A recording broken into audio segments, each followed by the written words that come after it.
actually, I've produced a book. My daughter and I edited an anthology of stories from my hometown in Tennessee.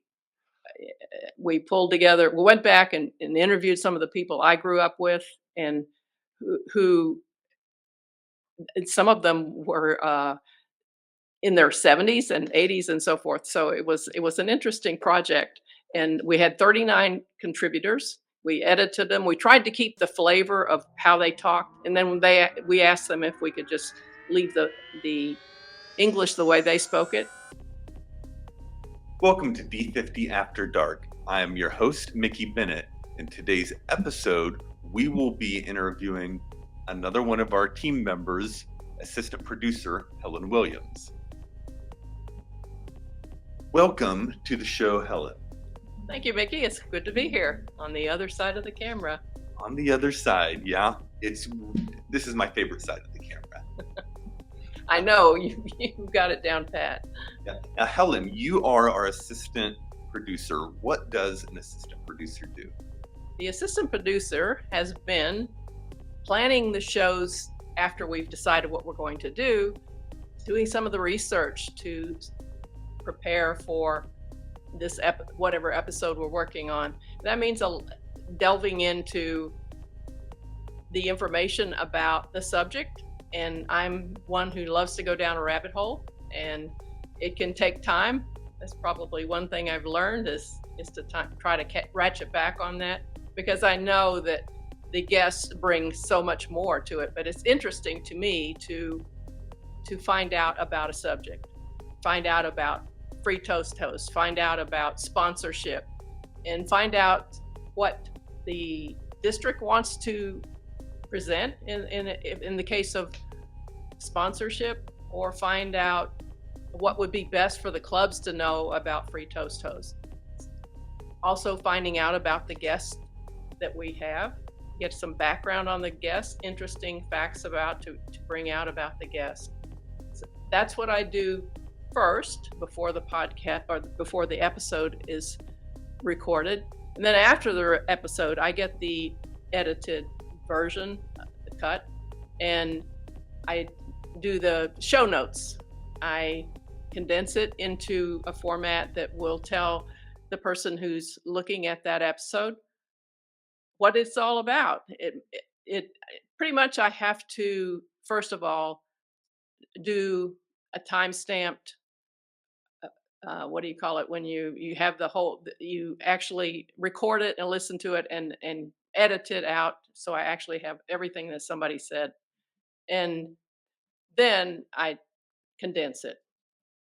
So put another way, when you do this research, you're looking into the guest, looking into the topic that we're going to talk about with the guest, and compile everything you find in an organized way so that I can read it and make it look like I know what the heck I'm talking about. That's the idea. You do a great job at that, Helen. Thank you. I know I appreciate all the work you put into getting me prepared for each show. And then there's a lot to do after we record the show in doing transcripts, show notes. If we had an unanswered question during the interview, you might find the answer to that question and put it in the show notes. Yes. Right? Like, what is an IP2? Right. And also any references, links that we might have talked about, make sure that that's apparent, added into the show notes, either at the end or in the middle, in the show notes themselves. Yeah. Now, you have been a Toastmaster for almost as long as I have. You've been a Toastmaster since 2013. Yes. That's quite a while, and you are a competent communicator, competent leader, and effective coach level 2. Yes. I kind of put the brakes on after Pathways came in, and not because I don't like it, but I was finding so many other things interesting to do. I enjoy working with clubs and with people and doing the roles in the clubs and participating in contests, but not speaking. So I've ratcheted back quite a bit on the speaking itself, but I do like the projects such as this, or working. I did a lot with the hybrid meetings that came about during the pandemic. My husband was also very active in that. So I learned a lot and I participated a lot in producing, hopefully, uh, conferences and contests that people could enjoy remotely. So like Jerry, our graphic designer and production assistant, you like to be behind the scenes. Yes, I do. Yeah. And tell me, you've done a lot with Toastmasters. Do you see yourself going for distinguished Toastmaster one of these days? No, I No, don't. not for you. Not for me. I think I could do some of the leadership jobs. I think I could do an area director. I wouldn't want to go beyond that. Uh, I've watched my husband struggle with it, and I've done a lot in helping him do things as especially as if we've both gotten older, it seems like it takes two of us to do some of these projects.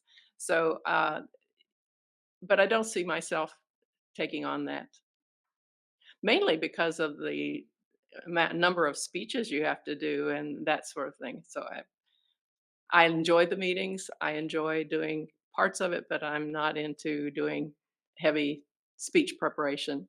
Yeah. Yeah. One of these days you'll have to listen to my speech I give on how to write a speech in 5 minutes. Okay, that would be good. Yeah, you that might be useful for you. It would be. Now you have a long career in design and illustration and production. So tell me a little bit about your career. My career has been heavily in book design. I have a BFA from Washington University in St. Louis. And even when I was in school there, I entered a book contest. And that's when I kind of got hooked on books. I When I got out, I worked for the University of Tennessee Press and produced poetry and history books, and I illustrated some of them. And when got married and moved to St. Louis, I worked for McGraw-Hill in their education, in their high school and college textbook division, and that was a lot of fun also. And I've been to Washington D.C. and Chicago and St. Louis again and Atlanta and New Orleans. And then when I was in DC, I worked for two agencies. As one was I was the entire art department. The other I was part of the staff in Silver Springs. Silver Springs across from Saks Fifth Avenue is a very plush place. In St. Louis, I mean in New Orleans, I worked for a small agency and I was art department there also. But when I moved to Dallas was when I discovered, wow, I need some computer skills, and I didn't have them because I'd been doing it the old-fashioned way, and I had to learn them. And I worked for the FAA for several years until I got computers under my belt. And then I worked for Baskerville Publishing, and I published biographies of opera singers and and literary first fictions, and that pretty much is my history in that, uh, as a book designer and as a graphic designer. So when you worked in the art department for these book companies, were you designing like the cover art and typography, or were you doing something internal to the book, or both? Both. Yeah. And working heavily with the editors. That was a big part of it. Working with the social studies, which is what I did in the high school and college textbooks, it was very interesting to work with the editors. I- In working in social studies, it was at the time that Africa was exploding and all the countries were being formed and reformed, and it was just trying to keep those maps up to date was insane. I As soon as the book came out, they were out of date, but we did our best to get them in date, up to date. When let's see, what was the other ones I was going to point out? I've forgotten. But anyway, And are you still in the book industry? not now. No, No. no. Do you read a lot of Well, books? I've produced a book. My daughter and I edited an anthology of stories from my hometown in Tennessee. We went back and interviewed some of the people I grew up with, and who and some of them were in their 70s and 80s and so forth. So it was an interesting project, and we had 39 contributors. We edited them. We tried to keep the flavor of how they talked, and then we asked them if we could just leave the English the way they spoke it in typical East Tennessee Appalachian kind of tone. We kept the tone in most cases. And that was a lot of fun. That was in 2017. That was the last time I touched actually producing a book. What a neat project. Yes. Yeah. Now, going back to the podcast, in Toastmasters, we like to not just do a project for the outcome of the project itself, but it's always a learning process. Mhm. So I'm curious, in working with the podcast, what have you been learning? What have I learned? I've learned not to dig so deep Yeah. because of time. I would love to know the 5-minute solution to writing a speech, because I will take forever to write a speech. I once wrote a speech on giraffes, and I studied the heck out of giraffes and found out about what their long neck meant in terms of blood flow and so forth. That was a lot of fun. But what I've learned is to try to edit the time that I spend, to cut back on that, and maybe reach out and talk to people more, ask them what they meant when they were answering a question. But I've never done that. I just go with what's recorded and put it out there. So how do you accomplish holding yourself back? How do you know when you've done enough work and any further work would be a diminishing return? On show notes, you got to get it at 3,000 characters or less. Okay. All right, there you go. A character limit. Yes, and that includes commas and spaces. Yeah. Well, we've done a whole lot of episodes here, and you've been intimately involved behind the scenes with all of these episodes. What was your favorite episode to work on? I think working on Aletta Rochat's the interviews that we did with her was the most fun, because it took me to places like South Africa, just and learning her background. It was just more interesting than some of the others.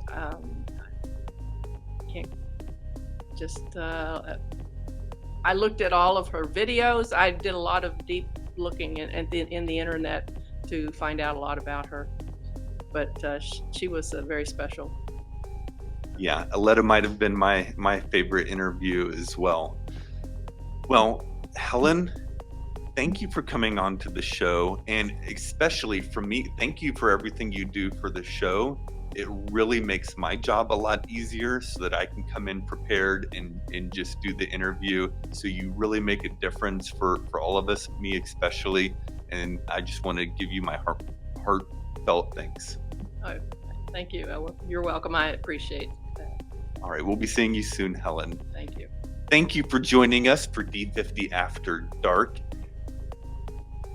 Catch us next time for another episode.